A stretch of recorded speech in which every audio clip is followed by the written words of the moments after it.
Sport Horizon sur la TV.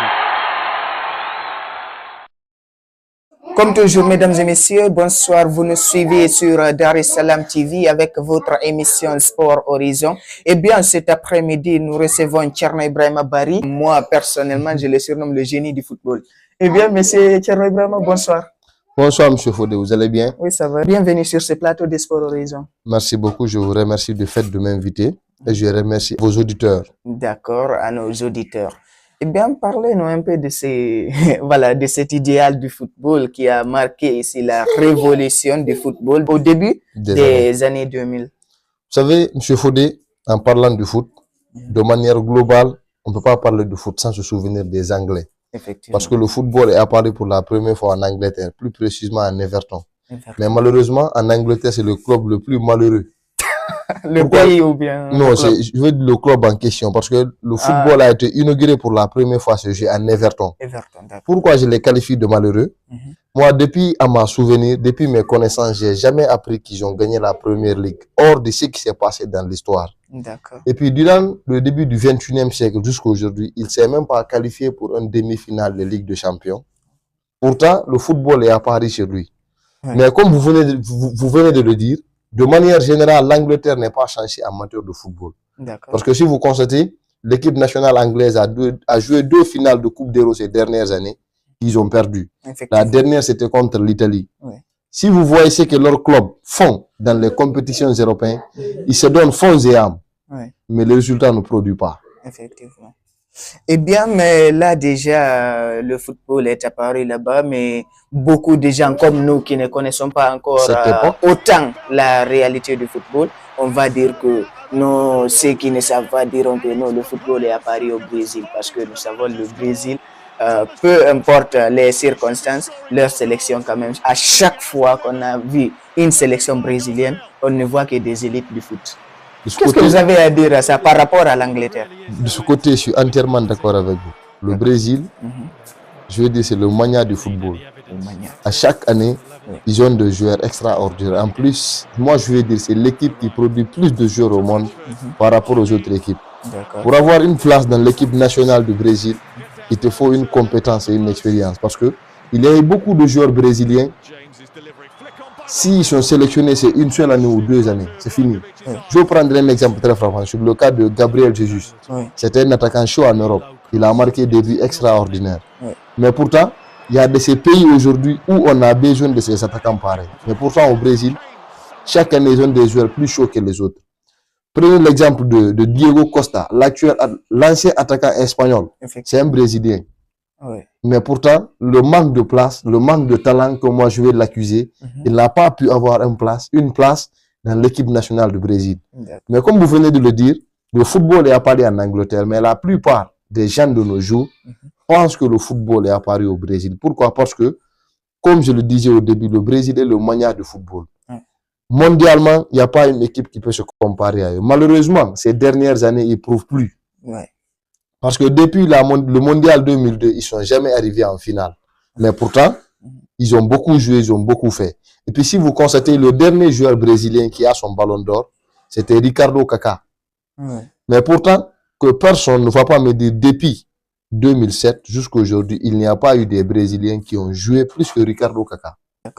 Eh bien, mesdames et messieurs, je vous disais, moi, personnellement, je surnomme Thierno Ibrahima le génie du football parce que, bon, il est là à creuser ici au fond du trou pour nous aider à comprendre bien la réalité du football au début des années 2000. On a aussi l'Afrique qui a tenu dans ces mêmes années, qui a aussi produit des talents, comme si je me souviens, si je ne me trompe pas, l'Afrique aussi a enregistré les Didier Drogba, les Samuel Eto'o, et ainsi de suite. Quand même, votre question est pertinente. En parlant du football, il y a bien sûr, c'est apparu en Angleterre, les Européens ont beaucoup fait, mais les Sud-Américains ont dominé à un moment donné. Mais on ne peut pas parler du football moderne, même pas du moderne, du football de manière générale, sans parler de l'Afrique. Vous me parlez de Didier Drogba, de Samuel Eto'o, de El Hadji Diouf. Je suis entièrement d'accord avec vous. C'est la génération 2000. Mais vous devez tenir en compte qu'avant cette génération, il y a eu des joueurs africains qui ont percé. Je vais vous prendre un exemple très frappant. Le cas de l'ancien président libérien, George Weah. C'est le seul joueur africain qui a un ballon d'or. À part George Weah, merci. À part George Weah, nous avons Okocha, l'ancien joueur nigérien. Nous avons les Abidi Pelé. Au fait, comme vous venez de le dire, l'Afrique aussi regorge, l'Afrique aussi a regorgé ou bien regorge des talents extraordinaires en foot. L'Afrique a produit et l'Afrique continue à produire des grands joueurs. Parce que si vous regardez la génération de maintenant, on a Ibrahim Diaz, l'un des meilleurs attaquants en Europe. Nous avons les Serhou Guirassy. Les Serhou Guirassy. Malgré les circonstances nationales. Merci. Le Sodong s'est affronté à l'équipe nationale. Parce que Serhou Guirassy, lui, il a une équipe nationale qui ne sait que jouer défensivement. Au lieu de faire monter le jeu, il se stagne derrière pour jouer le football copier-coller là-bas. Mais pourtant, l'Afrique a des joueurs. Prenez l'exemple sur la génération du Sénégal, sur les Crépin Diatta, sur les Habib Diallo, les Merci, les Sadio Mané, le gars d'Ivoire là, Ahmed Diallo. Ahmed Diallo. Avec, il y a même l'autre Ivoirien, Simon Adengra. Merci beaucoup. En fait, il y a des joueurs africains qui ont plein de talent et qui regorgent beaucoup d'espoir. Mais le problème de l'Afrique, ce n'est pas lié au football d'abord. Le plus grand problème de l'Afrique et les Africains, c'est comment s'éterniser au pouvoir. Au lieu d'investir sur les plans qui rentrent, ils ne font pas ça. Pourtant, on a des grands joueurs en Afrique. Chers auditeurs, vous nous suivez toujours sur Dar es Salaam TV avec Thierno Ibrahima Bary, que moi je surnomme le génie du football.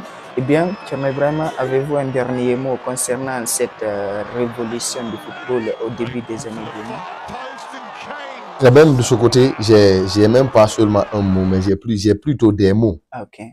Si vous constatez, moi, le football, ça s'est modernisé, ça s'est développé. Parce que je m'en souviens des années ont passé, peut-être avec les images qui circulent dans les réseaux, vous les voyez. Vous allez voir des joueurs à l'époque qui jouent avec des chaînes, avec des bracelets. J'ai même vu Pelé jouer avec. Même pas Pelé. Pelé, c'est un peu loin. Moi, j'ai suivi des matchs de Zidane. Zidane, c'était en 98.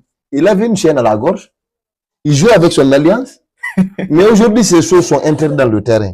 En plus, les règlements du football ont été structurés et mieux organisés. À l'époque, vous voyez des joueurs marqués avec leurs mains.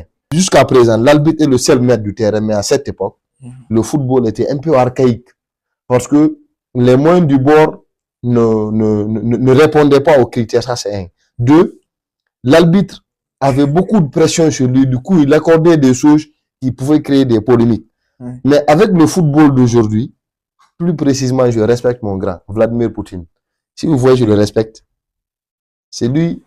Il a été le premier chef d'État au monde d'avoir organisé une Coupe du Monde et déclaré au FIFA à partir d'aujourd'hui, plus précisément chez lui à Moscou, c'est le méritant qui va gagner, pas les voleurs.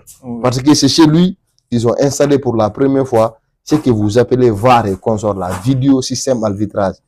C'est chez lui qu'on a vu le football sans penalty truqué, sans hors-jeu, sans mensonge. C'est pour cela que je vous ai dit, le football de maintenant, les joueurs d'aujourd'hui, c'est la génération chanceuse.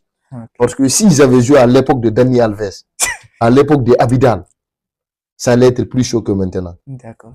Eh bien, Thierno Ibrahima, c'était bien un grand honneur de vous accueillir sur ce plateau de Sport Horizon. C'est à moi de vous remercier et de vous féliciter. Comme vous venez de le dire, vous me surnommez le génie du foot. Mais une chose est sûre, moi, je sais que vous n'avez pas connu la génération de foot que j'ai connue. Mais parmi votre génération, vous êtes l'un des jeunes les plus actifs et les plus participants du foot. Quand même, j'ai été à encourager votre émission parce que c'est une émission qui a beaucoup de richesse en matière de football et en matière de communication. D'accord. Eh bien, vraiment, merci pour les compliments, Thierno Ibrahima Bary. Mesdames et messieurs, c'était tout pour ce grand format de cette émission avec le génie du football, Thierno Ibrahima Bary. Nous vous disons ciao, à bientôt. Merci beaucoup.